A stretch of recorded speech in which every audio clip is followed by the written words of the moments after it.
Finch is for people with clean backgrounds. That's what he told her, cold polish final. She stood there, her nameplate just torn from the office door, and for a moment it felt like the world agreed she didn't belong. But what they didn't know was this: Calla had survived darker places than any boardroom, and this time she wasn't walking away quietly.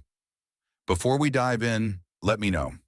What time are you listening to this and where are you? Drop a comment below. We'd love to hear from you. The restaurant lights dimmed on cue, low enough to flatter, bright enough to read the menu without squinting. Jazz trickled in from the speakers like warm smoke. Calla Mercer adjusted the hem of her blazer, tugged once at the sleeves, then smoothed the apron across her waist with the kind of mechanical precision that came from years of pretending not to exist. A few steps ahead, Yvette at the host stand greeted a couple with the smile she used for tech investors, wide but not warm. Calla nodded to her as she passed, barely waiting for a reply, eyes sweeping the room for anything out of place. Table 6 still needed fresh napkins. She slipped a clean set from the linen drawer and moved quickly, silently folding them with practiced hands. Her nails were short and bare. The heels of her shoes clicked softly against the polished wood, a sound just quite enough to be ignored. Everything about her was designed to blend in, not disappear exactly, but never draw focus. Behind the calm, her mind ticked through reminders. Pick up Yasmin's inhaler tomorrow. Call Con Ed about the final notice. Text Lena back about the Tuesday shift. One corner of the napkin folded unevenly, so she started over without complaint. Servers slipped past in murmurs and sidelong glances. At one table, a couple from the Upper East Side ordered truffle risotto without glancing at the menu. From the bar, a man requested a Manhattan stirred no cherry. Calla kept moving her routine, a silent choreography designed to draw no attention. Her expression remained composed. Her spine aligned, her voice when required low and measured.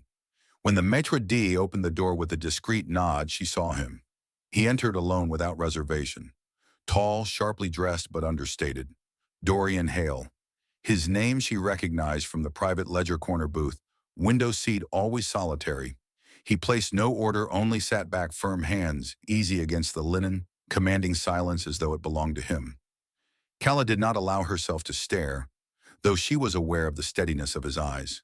They weren't lewd nor dismissive, but intent, as if reading words hidden beneath her surface. A party of 4 slid into the booth across from him, laughter spilling carelessly. Calla stepped forward, pen ready, reciting specials with polished ease. One woman inquired about gluten-free options. Calla replied smoothly, took their order, gave a nod, and pivoted away. And then she felt it. Not a touch, only presence. Her gaze lifted, caught by his. Dorian was still watching. The look carried no cruelty, no idle curiosity. It cut sharper than that, like a scalpel held just above the skin. Her heel snagged briefly against the edge of the mat. She corrected instantly, hand-brushing her jacket flat. No one noticed. Yet the moment lingered, delicate, fragile as glass. By the time the jazz trio reached their second set, the dining room had filled. A low glow bathed the space, flattering, never exposing. Waiters moved with practiced rhythm, napkins, crisp plates set down in quiet procession. The room held that cultivated ease of money, pretending it wasn't being watched. Calla steadied a wineglass on her tray, the stem balanced lightly against her palm. Table 9 had requested the '09 Bordeaux, not the 11. She adjusted without pause, offered a half-apologetic smile, and slipped away before anyone could decide whether to object. Across the room, she caught sight of Councilman Greaves arriving with 2 guests in tow. Behind him, a pair of developers she'd seen on the Boston Sunday segment. She shifted her posture before moving, shoulders square, jaw loose. There was no room for error tonight. Then came the sound. Not a shout, more like a thud against metal, followed by the unmistakable crack of something hard hitting tile. It came from the rear hallway near the kitchen. She turned just as a busser dropped his tray. From the back entrance, 2 men stepped through fast. One wore a windbreaker. The other had a ski mask and a handgun drawn low but visible. In a space designed for elegance, violence made a shocking silhouette. The room froze. Someone gasped too loud. A woman clutched her partner's arm, and a half-empty wineglass tilted. No one moved yet. The armed man raised his hand. "Phone's down. Stay where you are." The other muttered something to the nearest server, yanked a folded linen napkin off a cart. His voice shook more than his partner's. That worried Calla more. No one screamed until a guest near the entrance let out a sharp, startled cry. Reflex. The man with the gun jerked toward her, and everything tilted toward chaos. Hey, Calla stepped forward slowly, one hand raised to chest level. She's okay. She's just scared. No one's trying anything. Her voice didn't waver, not yet, just low enough to sound practiced, like she'd rehearsed it a dozen times in the mirror. The gunman's eyes flicked to her. You don't need to shout, she continued, carefully rounding the edge of a booth. Look, this is just dinner. Let's all stay calm and let you do what you came for. A few feet away, the older gentleman at table 4 was struggling to breathe, silent panic, chest rising fast. Calla made a small motion, with her hand reaching toward the napkin he'd dropped. She replaced it beside his glass without looking at him, as if she were just resetting a place. The man with the windbreaker grabbed the maitre d' by the collar, demanded access to the office. The gun never pointed at anyone directly, but it didn't have to. Its presence was enough to strip every sound from the air, except jazz. The band had stopped mid-note, leaving the last chord hanging like a question. Calla caught a glimpse of Dorian Hale. He hadn't moved. Still in the corner booth, hands clasped lightly over his knee, his eyes fixed on her. Calm, almost idle. But she noticed the subtle gesture, his thumb sliding across his cufflink, a quick tilt of his wrist. A signal. Something activated. Less than 2 minutes passed before a muffled click came from the service door. The two intruders turned in unison, tension snapping across their shoulders. For one sharp moment, it felt like the room would burst. Then they ran. Out the same door. Gone in less than 10 seconds. Calla exhaled quietly, just enough to remind herself she still could. Around her, guests stirred in confusion. Staff returned to motion, some rushing, others frozen in place. A server dropped a glass. Another dissolved into tears. Somewhere, someone even clapped absurdly. She crossed back to her section. Table 6 still needed their mains refired, and she hadn't yet taken the dessert order for the lobby couple. Her hand trembled as she lifted the water pitcher. At Dorian's booth, the bread plate remained untouched, the wine lowered by half an inch. He didn't speak, only lifted his eyes to her once. She set down the glass. It rattled faintly against the wood. He didn't acknowledge it, simply slid the receipt forward. A folded white card rested on top. Dorian Hale, private line. For your discretion only. Calla hesitated. She didn't pick it up, but her gaze lingered long enough. The elevator carried her upward without music numbers glowing softly each time the floor changed. Calla stood near the back, hands clasped, her reflection flickering in the mirrored panel. Straight posture, muted lipstick, hair drawn low. The lift paused at 35, again at 71, before opening at last onto a hush of glass and shadow. 88th floor, no reception desk, no waiting chairs.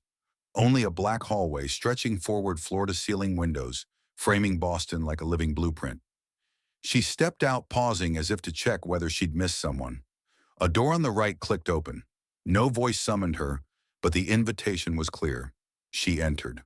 One wall was a vast sheet of glass, the skyline mapped against it in clean lines.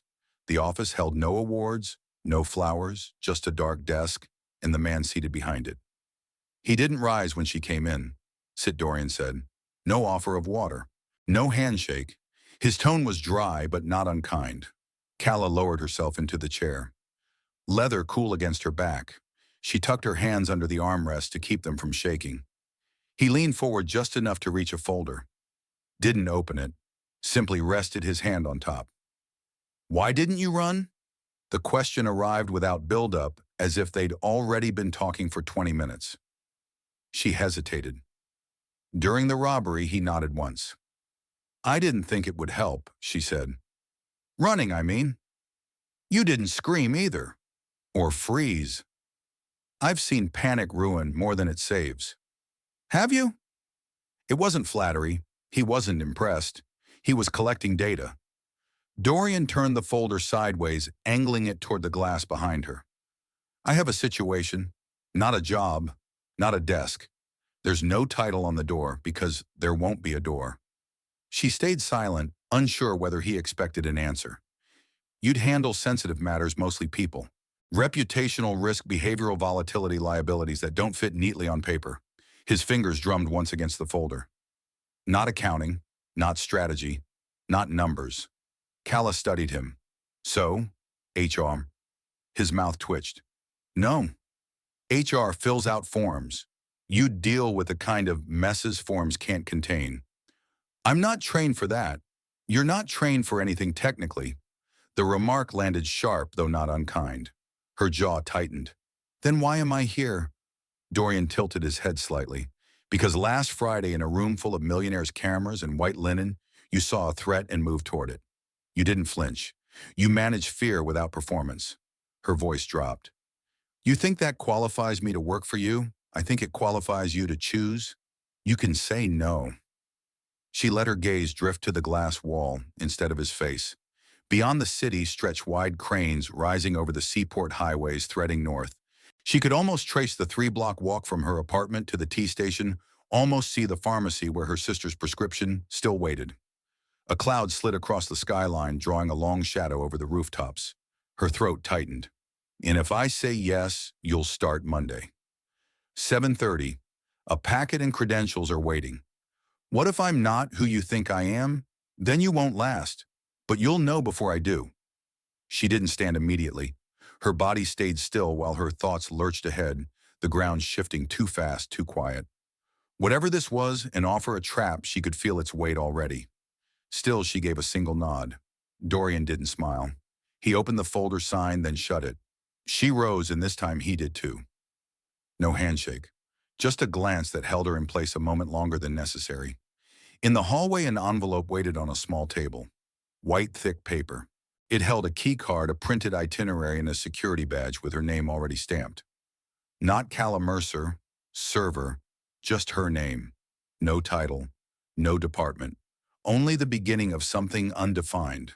The open floor on 88 buzzed low like a city before dawn. Keyboards clattered in rhythm, coffee machines hissed from the alcove, and glass partitions mirrored every glance, whether given or stolen. Calla walked the main aisle, new badge clipped neatly, blouse pressed too perfectly like armor. No one smiled. A few offered curt nods. Most simply stared. She knew the look, too curious to ignore, too careful to welcome. She moved toward the empty desk marked with a temporary nameplate, just C. Mercer typed on plain cardstock and set her bag down without adjusting anything. The air carried eucalyptus cleaner and a faint trace of cologne. Polished, scentless of dust, but offering no comfort. By 8:05, Dorian appeared. He didn't speak until they reached the glass conference room. As he opened the door, the voices cut off at once like a switch thrown. Executives, department heads, suits and silk ties. No one had expected him to arrive with her, let alone pull out a chair and nod for her to sit. He gave no explanation. Didn't announce her name. Simply opened a presentation on the wall screen and began. We have a sensitive project requiring a specific kind of attention. Mercer will be point of contact. At the far end, a man, the only one not shifting in his chair, tilted his head. His cufflinks gleamed. That Mercer Calla kept her gaze low. Yes, Dorian replied without pause. Effective immediately, the silence wasn't hostile. Worse, it was polite. It folded over her like plastic wrap. When the meeting ended, people filed out with clipped nods and murmurs. One junior associate, red hair and wide eyes, lingered at her screen. The deck still read, Whitestone Roll-Up Plan. With a single click, it vanished. She left without meeting Calla's eyes. Calla didn't need it explained. Whoever had led that project no longer did. She stayed seated, pretending to rearrange files on the tablet, her fingers slower than usual. In the glass wall, her reflection looked composed, but the heat in her ears betrayed her.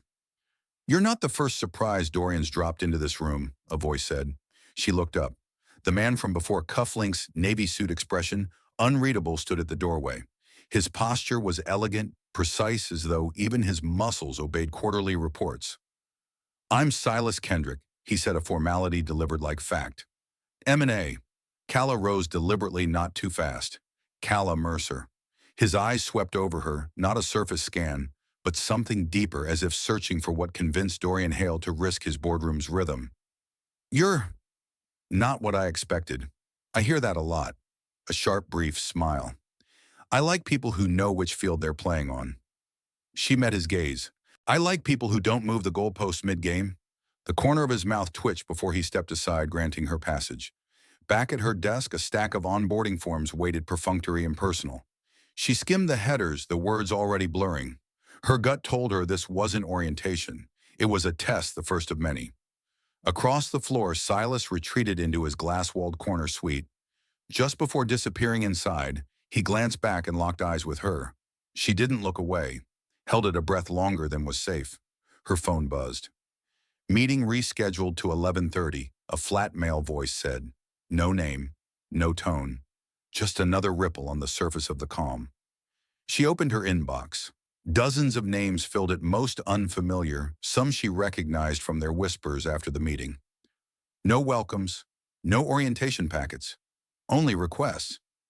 Deadlines, spreadsheets waiting for signatures she hadn't been told to give. The tension at her neck tightened. Someone had left a coffee cup by her elbow. Not kindness. A message, you don't belong. She slid it to the far corner without a word.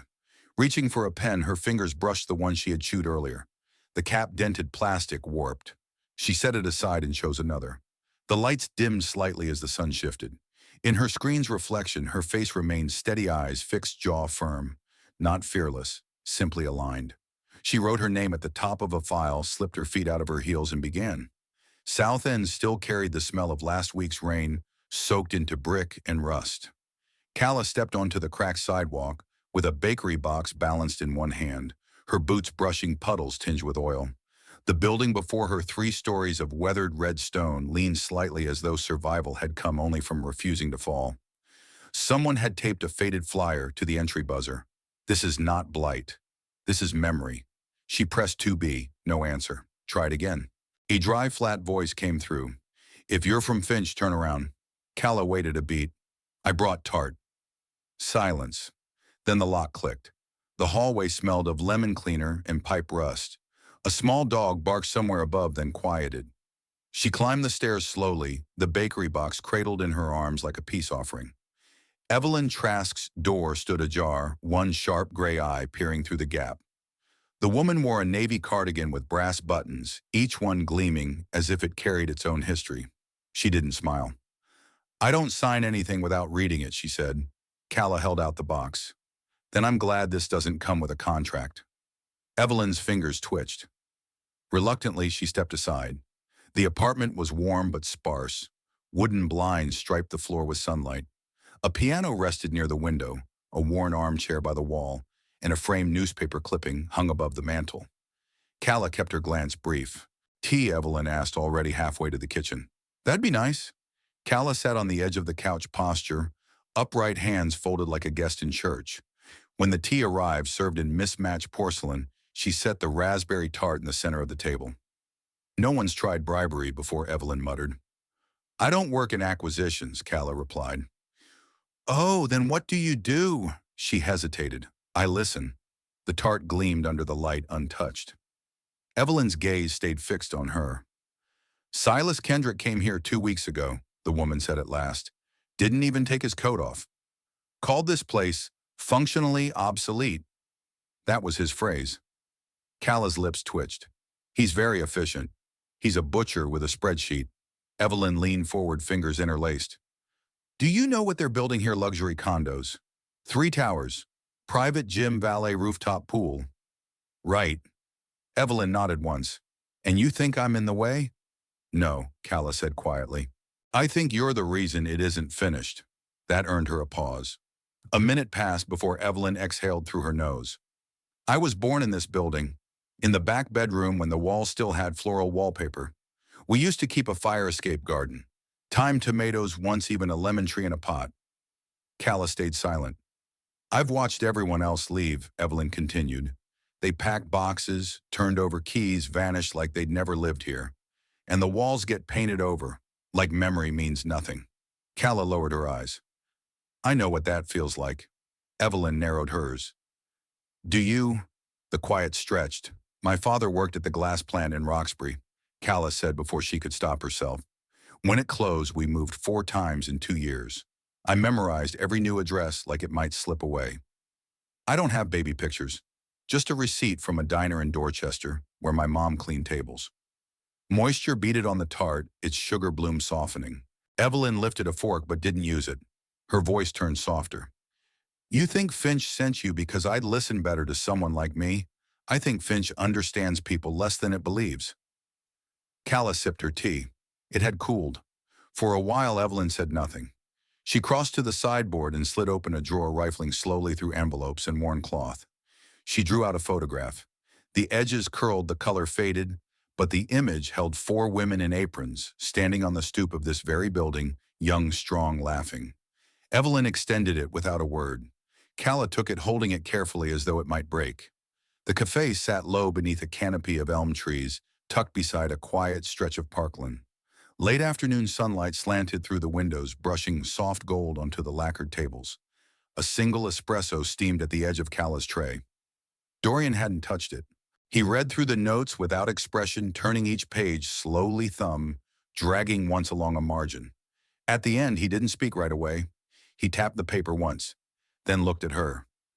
I don't need a story, Calla. I need a solution. One we can sign. One that won't make shareholders ask questions. His tone didn't accuse. It clarified, as if facts were bones and she had come in with flowers. Calla inhaled, eyes flicking to the steam curling from his untouched cup. What if it costs more than the appraisal? He tilted his head slightly. Not a yes, not a no. She reached into her bag, pulled out a folded proposal, handwritten, no bullet points. Rename the community garden as the Robert Trask Memorial. Evelyn's late husband planted the first pear tree there in '78. She showed me a photo. Go on. And a literacy fund in their name. Small local. Books for the elementary schools in that district. We build the development, but we leave something that speaks their language. Dorian considered the pages, then set them aside. He leaned back, fingers laced loosely under his chin, elbows resting on the armrests as if the scene had been staged for him. Approved, he said simply. No praise, no embellishment. He rose without another word, jacket, crispy, not a crease out of place. She expected him to leave. Instead, his gaze shifted past her toward the corner of the cafe. Silas Kendrick leaned against the service counter, scrolling idly on his phone. He wasn't pretending to glance. He had been there long enough to see everything. Dorian exited with a nod to no one in particular. Silas, however, remained. Calla tried to breathe past the knot tightening beneath her ribs. She kept her shoulders drawn and refusing to meet his eyes. Only when he disappeared around the corner did her body begin to ease. On the walk back, dusk settled between buildings like slow smoke. Boston's rhythm softened cars, muted conversations drifting low across benches. Her phone buzzed. No name, no contact, just a number she didn't recognize. The message was short. Careful with what you stir up. She stopped. People flowed around her unaware. Above, twilight deepened into blue. A cyclist bell rang once behind her, sharp and distant. She read the words again. No punctuation, no signature. Just a line, faint but deliberate. Not a threat, exactly something colder. A warning from someone unseen. Sliding the phone back into her pocket, she kept walking. Tried to fold the moment into her coat to pretend it hadn't already seeped beneath her skin. Back at the apartment, the lights flickered on, with a hum. She hung her coat, lingered by the counter. A box of groceries still sat unopened near the fridge. The reminder for her sister's inhaler blinked silently on the calendar. She dropped onto the couch. Through the window, the city pulsed softly against the glass. The proposal still lay in her bag, its edges curled from her grip. Her name wasn't on the cover, no letterhead, no signature, but the garden would keep its roots. She wondered what Evelyn was doing now, if the old woman had opened her windows that afternoon, if she'd noticed the alley breeze shifting as though the building itself had exhaled. A noise from the hallway caught Calla's ear. She waited tense. Then it passed, just footsteps above. She remained still, time slipping. Only when the room turned fully blue did she reach for the lamp, twisting the dial until warm light spilled across the floor. Her phone buzzed again, a reminder for tomorrow's meeting. Her hands hesitated. Then she turned the screen face down and closed her eyes. The training center near the docks felt more warehouse than office. Sheet metal groaned in the wind. The air tasted of salt, rust, and diesel clinging at the back of the throat. No receptionist, no sign-in desk. Just a steel door with a buzzer and a union logo half peeled from the glass. Roy Beckett waited at the end of a long table, arms crossed. Everything about him looked square jawline, shoulders, even the stare he leveled at her. No handshake, no smile, only the low growl of his voice. You're not who I expected. Calla kept her stance relaxed. People rarely are. He nodded once, then motioned to the metal chair across from him. She sat legs tucked in back straight, without being stiff. Her fingers brushed over the cover of her notebook but didn't open it. You want to tell me what Finch thinks I'll swallow today? No, I came to ask what you won't. That surprised him. Not enough to change his expression, but enough to tilt his head. Roy Beckett had led the dock workers union for more than a decade. He was the kind of man people listened to when he said little, which made silence in this room feel heavier than any threat. The hum of overhead lights and the occasional clang from the cargo yard outside were the only sounds for a while. You know what automation means, Miss Mercer? He asked finally. I know what they say it means, she replied, and I know what it feels like when someone else decides your value. His brow lifted a fraction. You've been replaced by a machine. No, she said, but my sister might have been if the nurses hadn't noticed. Roy blinked. She continued. Lena has epilepsy. There's a device now that predicts seizures before they happen. We couldn't afford it for years. Technology saved her life eventually, but before that it closed doors. Insurance codes, lost school support, everything automated. No person to argue with. He leaned back, boots scraping the floor. Still silent. Calla scanned the room, old labor posters, a faded fishing calendar, a vending machine humming unevenly. The place didn't just run on schedules. It ran on memory, on pride, on being needed. Silas sent me, she said, nodding, how his eyes narrowed at the name. But I'm not him. I'm not here to pretend we can fix everything in one meeting. I just want to know what respect looks like to you. Roy exhaled slowly through his nose. Respect would have been listening 6 months ago. We offered compromise, real retraining, no layoffs for a year. Community programs. He laughed. And if I wrote all that down today? He paused, tapping a thick finger on the tabletop. You're not a note-taker. I am today. He reached into his jacket, pulled out his wallet, and unfolded a small photo creased at the corners. A woman in a blue headscarf held a child on her hip. The little girl wore a medical patch just beneath her collarbone. My wife passed in January. That's our granddaughter. Heart condition. I still got insurance for now. Calla stayed quiet, letting the image hold its place between them. You think Finch gives a damn about that? He asked. I don't know, she answered. But I do. A long pause. Then he said, no promises, none. Roy stood. Then I'll give you this something I didn't give the last guy. He handed her a sheet of paper, a proposed outline for a 12-week pilot retraining program, jointly evaluated, no layoffs during its run. I never said I'd sell it to my people. He added, his tone softer. But maybe I won't stand in the way if you do. She nodded. Thank you. As she left, wind off the harbor tugged at her coat. Her phone buzzed as she boarded the train. Silas's name lit the screen. Email subject, niece use of tears. No greeting, no sign-off. Just that single line. Calla didn't answer immediately. She waited until she reached her stop, sat on a bench near the subway stairs, and opened her laptop. She drafted a detailed proposal, cost projections, woven with a timeline, anticipated impact broken down by demographic. She attached Roy's document and CC'd Dorian. Before sending, she added one final line beneath the closing paragraph. Empathy is not a liability. It's leverage if you know how to hold it. Then she hit send, letting the city's noise rise around her like a tide. The office had thinned to a skeleton crew hours earlier. Motion sensors dimmed most of the lights, leaving only the glow of her screen and the city pulsing faintly beyond the glass. Calla shifted in her chair, legs stiff back, aching. The email from compliance carried a red flag: internal audit request, priority level 2, flagged by external party. She rubbed her forehead, blinking at the project name again, Future Forward Initiative.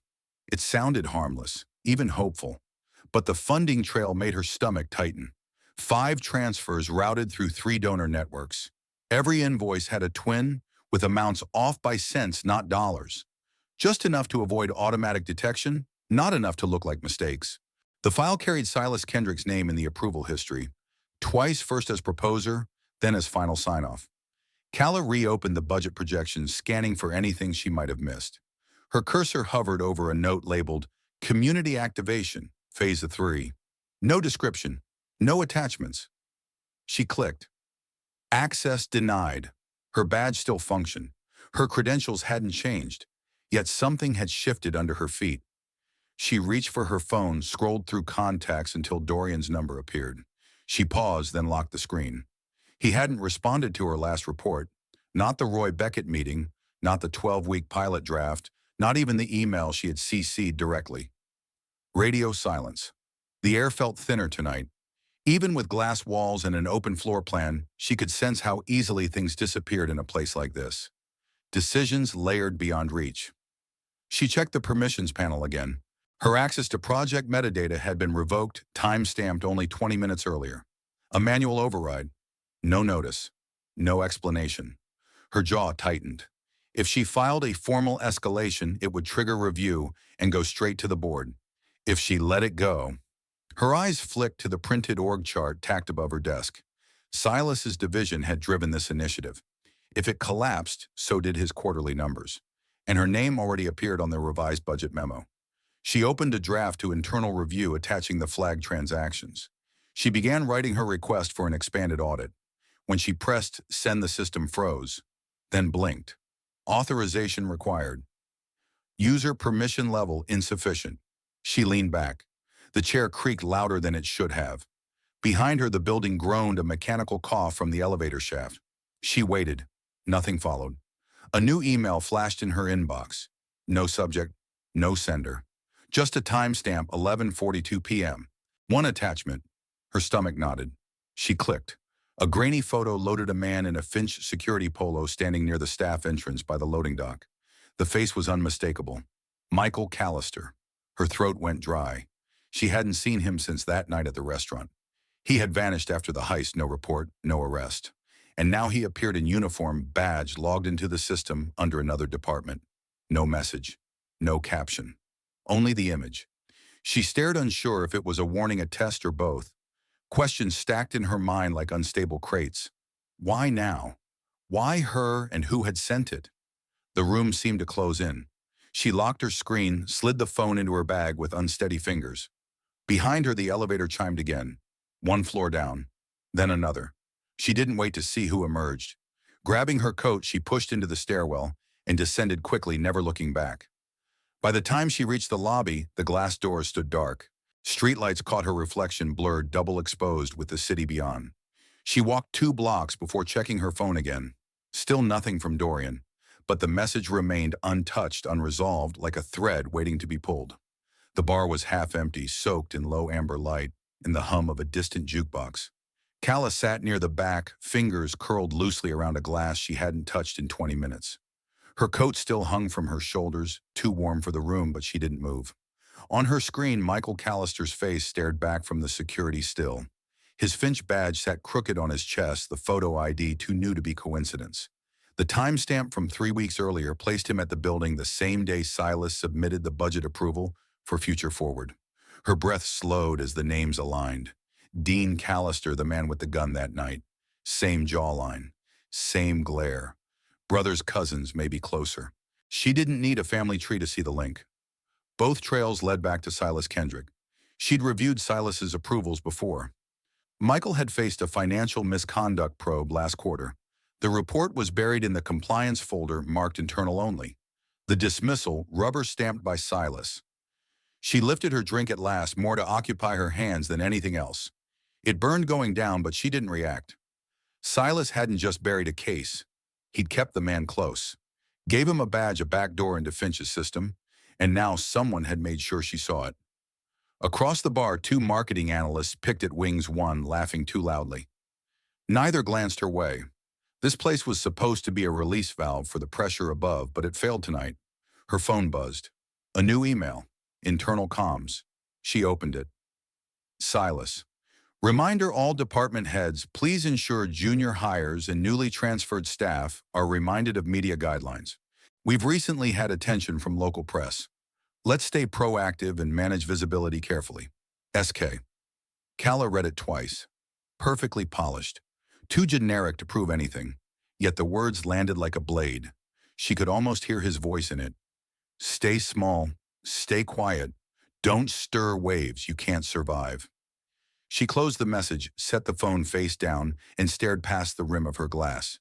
A napkin rustled as someone slid into the booth across the bar. Tessa Moran. The reporter sat half-turned, sipping something dark.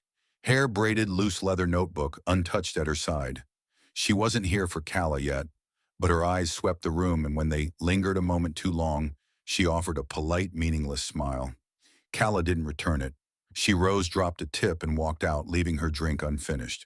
The cold struck harder than she expected. Wind off the river slipped between buildings, carrying the scent of wet pavement and oil. She tucked her hands in her coat and headed home without thinking. In the apartment, silence felt different. Not soothing, not safe. She powered up her laptop, settled into the old kitchen chair, and pulled up the restaurant's security feed. The public release had cut down to 2 minutes. Her copy ran longer. The overhead camera at the host stand caught most of it. She replayed the scene, the panic, the standoff her own body caught mid-step with her hand raised. Dean Callister's gun swung toward the crowd, then back to her. She froze the frame. His eyes. Only for a second, but the recognition was there. He hadn't looked at her as a stranger in a crowd. He had looked like someone who knew. Her pulse thudded. She rewound, slowed the frames, paused again. There. His mouth moved. A single syllable. No sound. Just the shape. Not stop. Not quiet. It looked like a name. She snapped a screenshot and zoomed. The grain blurred, but the outline stayed clear. Dean knew her. Or knew something about her, and someone wanted her to see it. Leaning back, she let the chair creak under her weight, eyes stinging as she stared at the frozen screen. Down the hall, the radiator clicked once, then fell silent. She reached for her phone, hesitated, then opened her messages. Still nothing from Dorian. But it wasn't his silence that unsettled her most. It was the pattern taking shape beneath it. And the next move, whatever it was, would have to be hers. The light above the stove glowed soft and amber, the only one Calla had left on.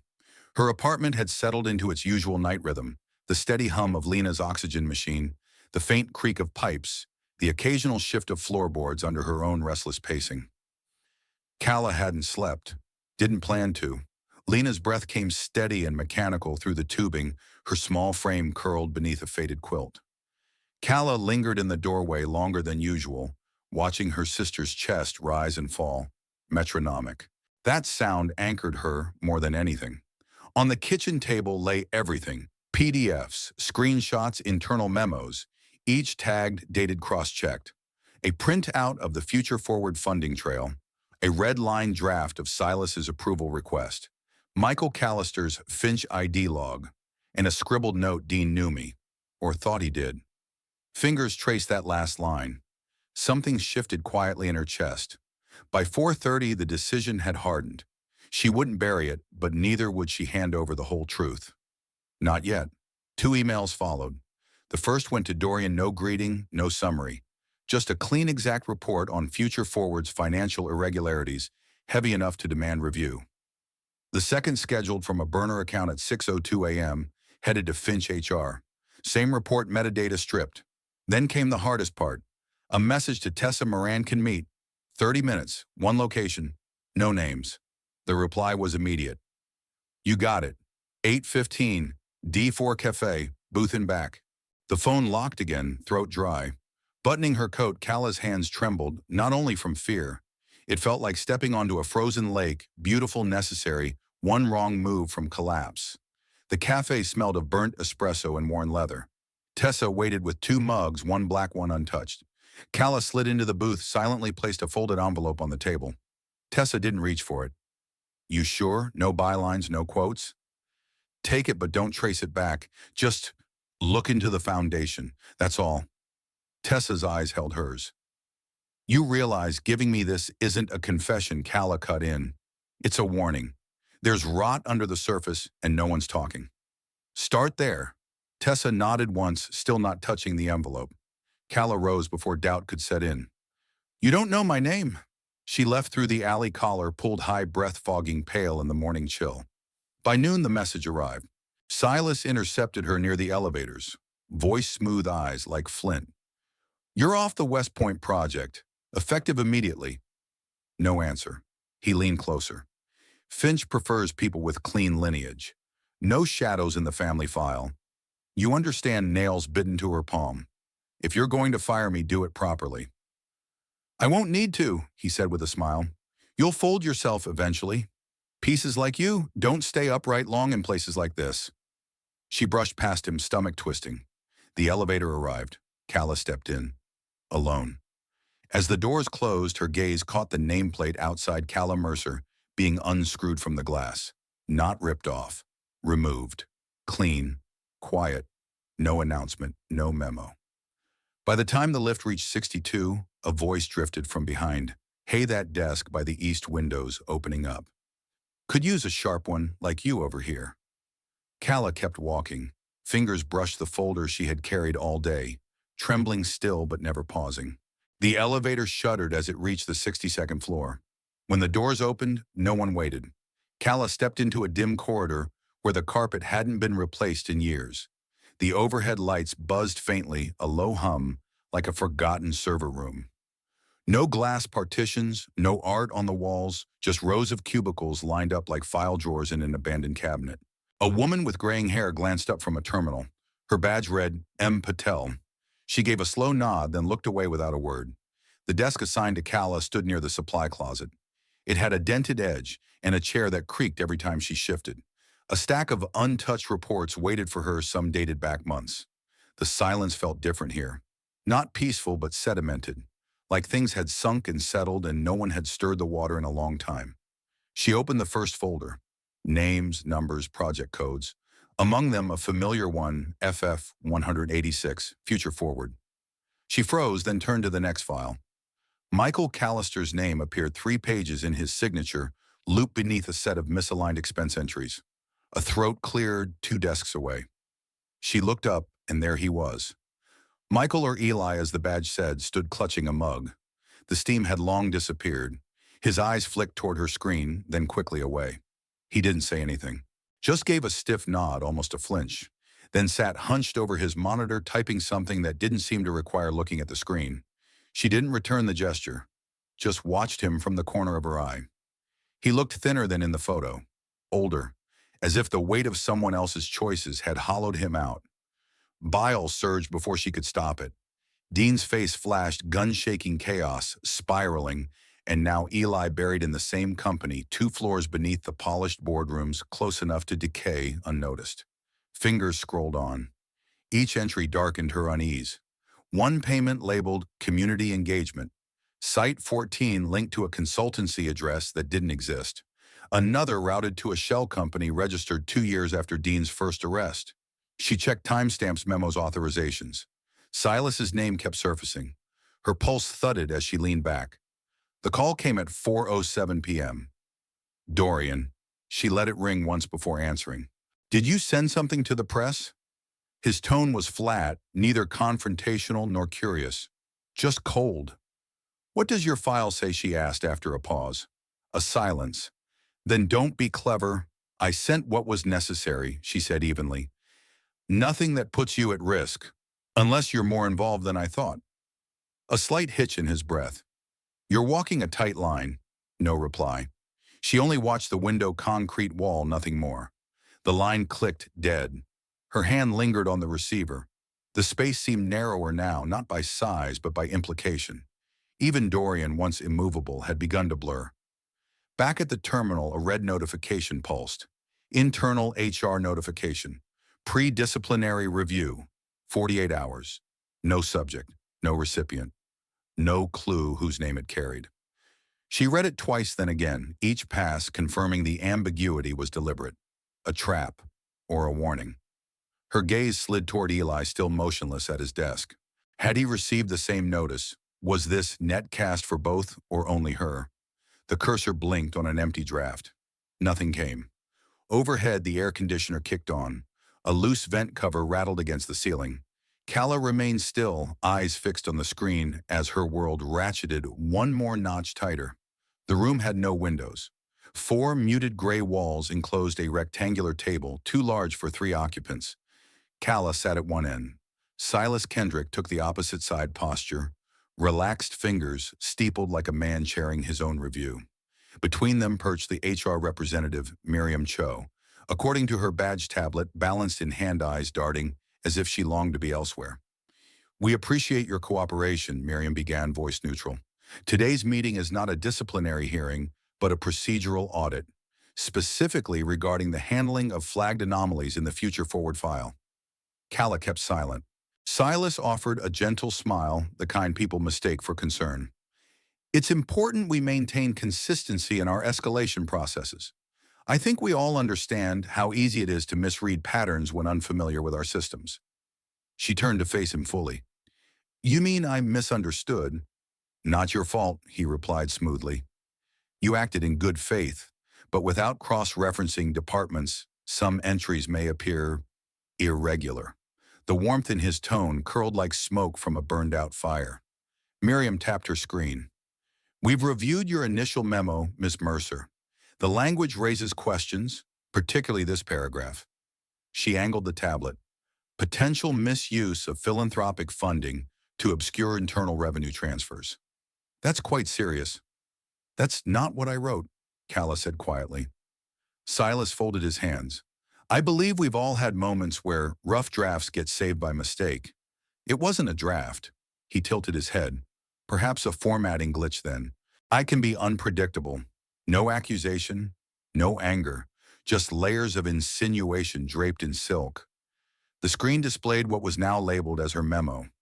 Words had been reshuffled, dates changed, half a sentence quoted out of context. Her name still sat at the top. Calla gripped the edges of the table, fingernails pressing into wood. She remembered standing behind the host stand in that restaurant, the overhead lights glaring down her spine, pulled straight by necessity. Guests who never saw her face still judged her posture. Managers who smiled while watching her fail. The same heat pooled now low in her stomach, coiling tight. I'd like to formally request access to the edit logs of that file, she said. Miriam looked uncomfortable. Access to system logs is typically reserved, I'm aware, Calla cut in.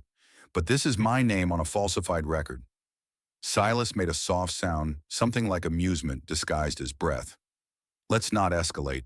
It only slows things down. The meeting ended without decision. Miriam promised to follow up. Silas offered to walk her out, but Calla declined. She stepped into the hallway alone. Voices drifted from behind closed doors. Phones rang, muffled. A printer jammed and restarted. Everything looked ordinary, finely tuned, well-oiled, until a man in a charcoal jacket brushed past her shoulder at the elevators. He didn't slow, didn't speak, only slipped something into her hand. A small black USB drive, no label.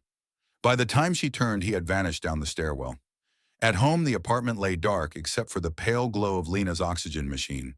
Calla kicked off her shoes, powered up the spare laptop, and slid the drive into place. One folder, two files. The first, her original memo, time-stamped intact phrasing, sharp and cautious, nothing exaggerated.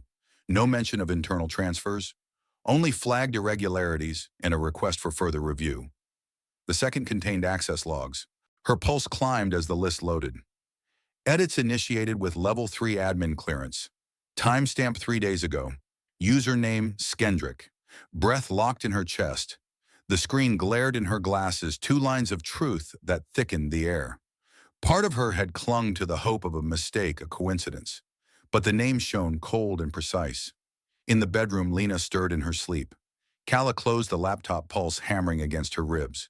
Not paranoia, not illusion. Proof. The rooftop greenhouse lay silent, heavy with citrus and old water. Heat clung to the curved glass panels, blurring the skyline beyond.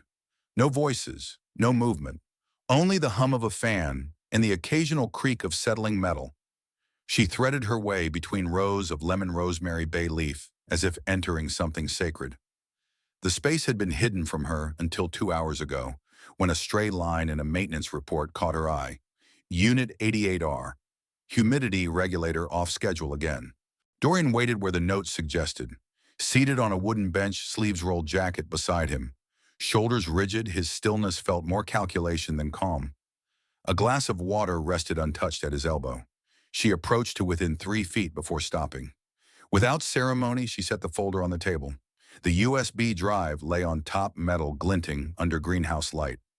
I'm not here to plead. His gaze lifted slowly, meeting hers with neither warmth nor hostility. Just precision.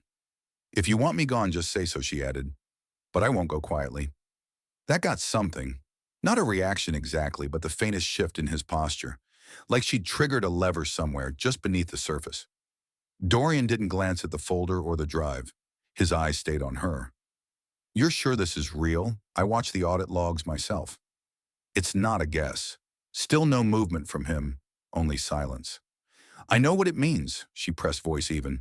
Someone in senior leadership edited my memo, deleted the cautionary flag, changed the language, made it sound like I jumped to conclusions. And you're saying that person was Silas Kendrick? She gave a single nod. The system tracks who edits what. The timestamps are clear. Arms folding, he leaned back. Do you know what this becomes if you're wrong? Yes. I've known since the moment I opened the file. The pause that followed brimmed with unspoken weight. I could have leaked it, she said. To HR. To the press. I didn't. You sent a redacted version, he replied. To the media. I saw the alert. That was future forward, she answered firmly. Not Finch. And I kept your name and everyone else's out of it. His exhale came slow, as though balancing oxygen against risk. Why bring this to me now? Because if I were you, I'd want to know before the whole place caught fire. For the first time, his gaze shifted to the folder, not opening it, only acknowledging its weight. And if you were me, he asked, what would you do? Her reply landed steady. I'd choose the one willing to stand in the fire, not the one who lit the match and ran. Something tightened in his jaw, brief but visible. No self-pity marked her tone. No staged virtue. Just an unflinching offer. A choice between quiet rot and the sharp edge of truth. His fingers tapped once on the table before he drew out his phone. Pale light washed across his knuckles as he typed. She stayed silent. He hit send. 10 a.m. tomorrow. Conference room 4. A breath escaped her, one she hadn't realized she'd been holding. He rose, adjusted his sleeves, reached for his jacket, but left it draped over his arm. At the doorway, he glanced back. Something flickered across his face. Respect maybe, curiosity, maybe the first glimmer of belief. You present, he said. It's your fire. Light it right. Then he left silent, straight back, the faint trace of lemon leaf and old wood trailing behind. Alone, she lingered by the bench, watching condensation reform on the glass. Fingers curled once around the folder's edge. Tomorrow the tower would rise again with sunlit windows and locked smiles. Morning light struck the atrium as Calla crossed the marble floor folder and USB tight in her hand. The elevator carried her upward numbers, ticking past until the doors parted on the executive level. No one spoke when she stepped into the room. The same conference table, the same glass walls. But now every seat was filled, directors, department heads, legal counsel, risk management. Some faces familiar, most not. At the far end, Dorian waited. No smile, no gesture. Just a single nod. Her steps forward were measured, unhurried. I'll begin with the Future Forward Fund, she said, voice clear even. 6 months ago, it received approval for a secondary disbursement of $320, $1,000 on paper for educational outreach. What it actually funded were layered shell accounts. Cross-checked against independent filings, at least 4 of those entities no longer exist. A shift ran through the room, not loud, just subtle, a collective inhale. She continued, laying out each thread, the erratic financial patterns, the inconsistencies in the review process, the internal approvals that bypassed normal oversight. Then she pulled up the data logs, the ones showing her own report, and the altered version entered into the archive 2 days later.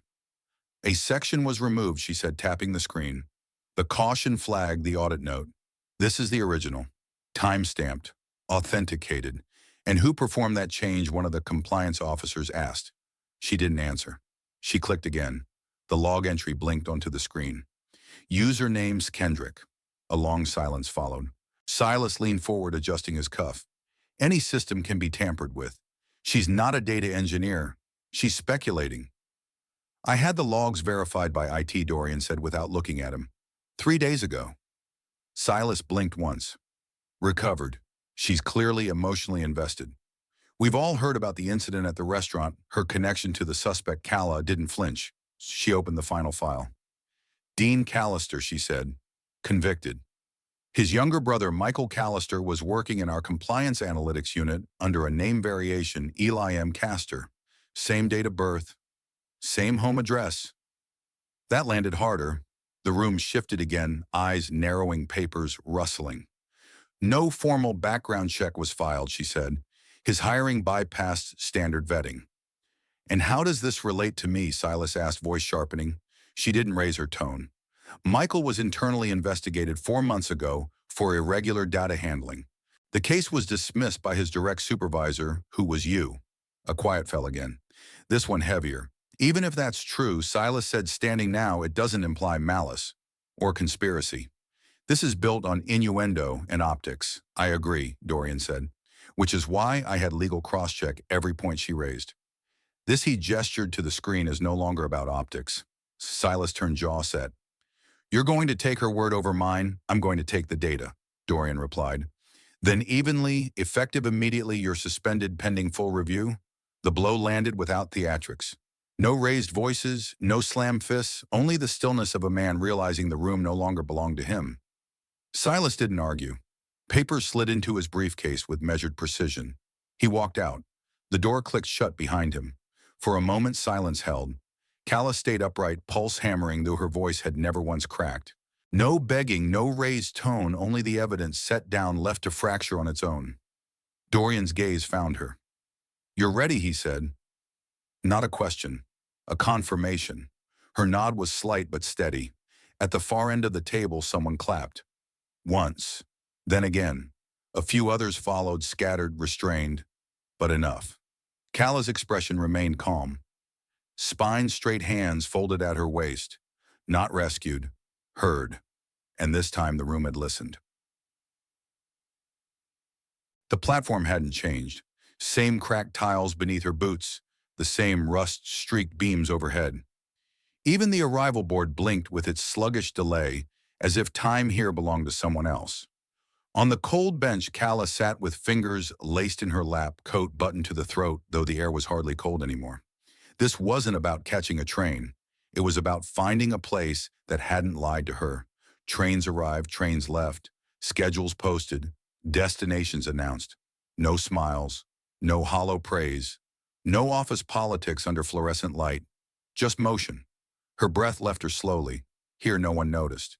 No whispers, no sidelong glances over file folders, no elevator doors closing just a beat too soon. From her coat, she drew an old notebook, spine-cracked corners, curled from years of being wedged between paper bags and prescription boxes. Pages open to her own handwriting, tight compressed shifts at the diner, backup shifts at the hospital cafe. Lena's meds dosage times, doctor visits, groceries itemized by expiration date. A thumb traced smudged ink along the margin where overtime hours had once been logged. One line caught her eye: Tuesday, Lena's MRI. Call if blood work doesn't arrive. Don't forget applesauce. The corner of her mouth twitched, not quite a smile. She tore the page out, then another, and another, until the notebook sat nearly hollow, only a few blank sheets clinging to the wire spine. Rising, she dropped the bundle into the trash beside the timetable sign, watching it settle like something finished. Not defeated, just done. Tears never came when the boardroom turned against her or when her name vanished from the office door. But here on an empty platform, while ghosts of her old life slipped in and out with the trains they fell. Not loud, not shaking, quiet. The kind of tears that come when survival itself feels like disbelief. She stayed until the 6:45 pulled through and left again. No destination, no need. On the walk back, she cut through a side street toward Washington Avenue. Lights from the old corner restaurant glowed amber through the windows. She paused across the street. Another face worked the host stand now. New uniforms, likely a new menu, but the same scuffed tiles on the floor, the same chipped railing near the register. The faint smell of fryer oil still hung in the air. No need to go closer. Hands in her pockets, she watched through the glass as a waitress set 2 waters at table 7, the one near the back where Lena had once drawn cats on napkins while waiting for her shift to end. Nothing had changed, and that was fine. Turning away, she crossed the street. Fingers brushed her coat pocket, meeting the familiar edge of a white card. She stopped, pulled it out.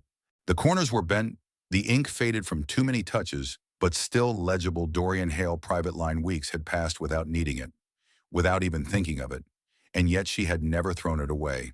Once she turned it over. Only once. Then slipped it back into her pocket and walked on the sound of her boots steady against the pavement, like the tail of a storm no one believed would end. The air carried a crisp clarity, the kind found only on mornings too early for traffic.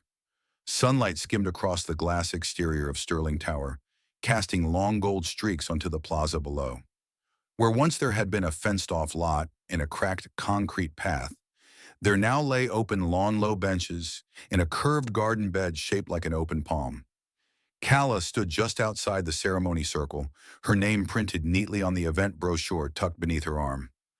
A subtle breeze caught the edge of her blazer. The garden wasn't extravagant. It didn't try to impress. It simply invited people in. Children traced their fingers along the bronze letters of the memorial plaque, Robert Trask Garden, in memory and motion. Near the podium, a small crowd gathered. Local press, community leaders, a few stiff-suited executives from Finch. But no spotlight, no stage. Dorian Hale remained toward the back, arms crossed, sunglasses reflecting the sky. He didn't approach her, didn't wave. That felt right. Calla moved toward the microphone. No cue, no fanfare, just silence. She cleared her throat gently, eyes lifting not to the cameras but to the scattered faces, watching with polite expectation. Near the second row, Evelyn Trask stood with one hand on a walker. Just beyond her, Roy Beckett in a clean navy jacket, arms folded, gaze unreadable, caught somewhere between redemption and insult. A steady breath. Then I'm not here to tell a story. I'm here because someone at some point gave me space to survive. Silence followed. She let it. I think everyone deserves that. Not a second chance. A real one. From the beginning. That was all. Applause came in waves, light but sustained. Her pulse thundered louder than in any boardroom confrontation. At the far edge of the crowd, students clutched slim envelopes stamped with the seal of the newly announced Finch Forward Fellowship. Calla had helped draft its charter scholarships for those who'd left med school to care for family or taken double shifts just to stay afloat. Students like she had once been. One girl grinned so hard her hands trembled. Calla answered only with a nod. In the past month, everything had shifted quietly. No press release announced Silas Kendrick's departure. No headline described the closed-door audit. Yet the walls moved. A new ethics division, lean, small-funded, took root at Finch. Dorian had asked her to consult on its protocols to shape oversight. He hadn't said what he owed her, and she hadn't asked. Some debts weren't numbers. They were acknowledgments. Her phone buzzed. A message from Tessa Moran Clean. Then a thumbs-up emoji. The article had gone live that morning, facts only. No sensational spin. The story held. Calla crossed to the bench beneath a sycamore tree where Lena waited with a nurse beside her. A compact breathing device rested against her chest, quieter, lighter than any model before. Lena looked up, eyes bright beneath her hoodie. Were you nervous? Terrified. You didn't sound it.